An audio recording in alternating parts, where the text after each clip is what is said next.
ถือกล้องถือกล้องผ่านเล่นกันหน่อย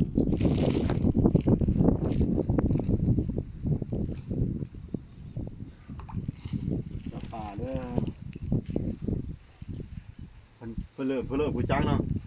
เพิ่นเริ่มเคยได้กินเนาะแม่น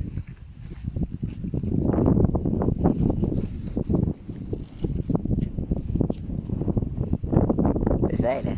น้อยอยู่ ส นี่ บายดีกินกล่องมั้ยสบายดีมื้อนี้กันกำลังมาแอบป่าเนาะป่าอยู่ที่ทางวัดเคยอยากให้ป่านี่มาแกมอยู่ที่นี่เนาะเวลาผู้คนมาสักการะบูชาปู่ก็เลยซื้ออาหารมาเกลือป่าอยู่เนาะครับเป็นการเฮ็ดบุญอีกเนาะตอนนี้กำลังแอบป่าอยู่เพราะว่าเป็นป่าธรรมชาติก็บ่ค่อยที่ท่านกินหัวอาหารเป็นปานใดตอนนี้บางตัวก็ปัจจัยหวานโนก็มาแล้วเนาะเดี๋ยวนี้ก็สิลืมแน่แล้วมันนี่